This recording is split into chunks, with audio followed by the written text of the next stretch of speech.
بسم اللہ الرحمن الرحیم۔ السلام علیکم۔ ایمان اور توقیر و تعظیم۔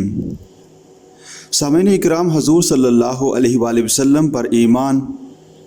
اور توقیر و تعظیم کے ان دونوں ناگزیر لوازم میں سے اگر ایک بھی غائب ہو تو اس ادھورے طرز عمل سے آخرت میں نجات کی توقع ایک امید موہوم سے زیادہ وقت نہیں رکھتی۔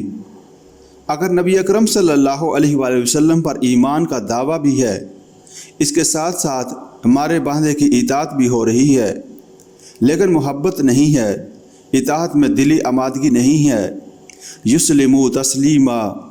کی کیفیت نہیں ہے، دل میں تنگی اور اپراہٹ ہے،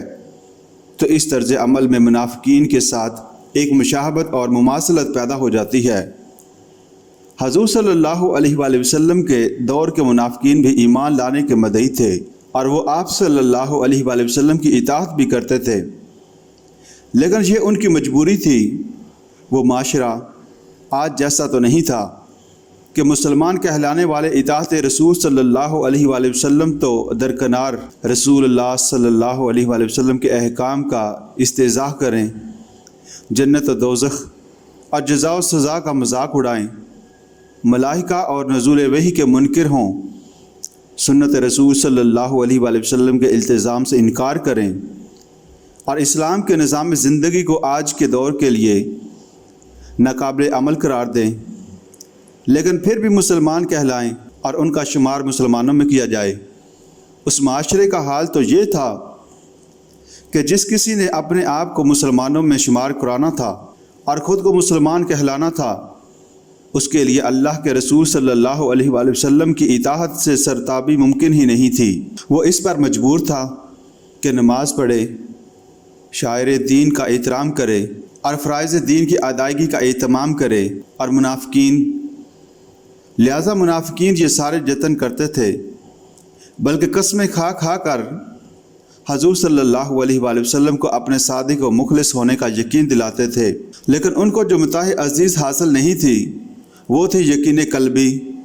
اور اس کے نتیجے میں پیدا ہونے والی حضور صلی اللہ علیہ وآلہ وسلم سے حقیقی و واقعی محبت۔ خود اللہ تعالیٰ نے سورۃ المنافقون میں فیصلہ فرما دیا کہ اذا جاءک المنافقون قالوا نشہد انک لرسول اللہ واللہ یعلم انک لرسول واللہ یشہد ان المنافقین لکاذبون۔ اے نبی صلی اللہ علیہ وآلہ وسلم، جب منافق آپ کے پاس آتے ہیں تو کہتے ہیں کہ ہم گواہی دیتے ہیں کہ آپ اللہ کے رسول ہیں، اور اللہ جانتا ہے کہ آپ اس کے رسول ہیں، اور اللہ گواہی دیتا ہے کہ منافق بلا شبہ اپنے قول میں جھوٹے ہیں۔ یعنی ان کی یہ بات تو اپنی جگہ سچی اور صداقت پر مبنی ہے کہ آپ صلی اللہ علیہ وآلہ وسلم اللہ کے رسول ہیں، لیکن چونکہ یہ دل سے آپ کی رسالت کے قائل نہیں، ان کے دلوں میں آپ صلی اللہ علیہ وآلہ وسلم کی حقیقی محبت موجود نہیں، صرف زبان سے اقرار کرتے ہیں، ان کا باطن کچھ اور ہے اور ظاہر کچھ اور ہے، اس لیے یہ جھوٹے ہیں، ان کے قول کا کوئی اعتبار نہیں۔ بس ثابت ہوا کہ قلبی یقین اور محبت کے بغیر اگر اطاعت ہو رہی ہو تو اس میں منافقین کے ساتھ ایک مشابہت پیدا ہوتی ہے۔ اس کے برعکس اگر یہ طرز عمل اختیار کیا جائے کہ محبت رسول صلی اللہ علیہ وآلہ وسلم کے محض دعوے ہیں لیکن اطاعت نہیں، فرائض کی ادائیگی نہیں، اوامر و نواہی کی پرواہ نہیں، احکام شریعت کا سرے سے کوئی لحاظ نہیں،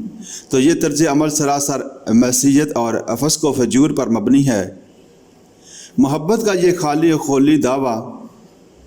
اللہ کے ہاں سرے سے قبول ہی نہیں ہوگا۔ ایسا دعویٰ تو اس دنیا میں بھی قبول نہیں ہو سکتا، بلکہ محمل قرار پاتا ہے کہ ایک طرف محبت کا دعویٰ ہو اور دوسری طرف اطاعت اور رضاجوئی کا سرے سے کوئی اہتمام نہ ہو۔ کسی بیٹے کو والد کی محبت کا دعویٰ ہو لیکن وہ ان کا کہنا نہ مانتا ہو، بلکہ ہر عمل والد کی مرضی کے خلاف انجام دیتا ہو، تو معقول بات یہ ہے کہ بیٹے کے اس دعوی محبت کو دنیا میں کہیں تسلیم نہیں کیا جائے گا۔ اسی طرح عشق رسول صلی اللہ علیہ وآلہ وسلم اور محبت رسول صلی اللہ علیہ وآلہ وسلم کے بلند بانگ دعوی، بڑی وجد آفرین نعتیں اور بڑے لمبے چوڑے سلام، بڑے جوش و خروش اور شان و شوکت سے نکالے ہوئے جلوس، اور بڑے ہی اہتمام کے ساتھ منعقد کی ہوئی میلاد کی محفلیں اور مجالس سیرت اگر جذبہ اطاعت سے خالی اور پیروی سنت کے جذبہ سے عاری ہیں تو یہ سب کچھ سراپا ڈھونگ ہے، فریب نفس ہے،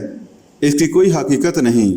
میزان میں اس کا کوئی وزن نہیں، اور اللہ کے ہاں اس کی بارگاہ کے برابر بھی وقت نہیں، بلکہ یہ سب قابل مواخذہ ہیں۔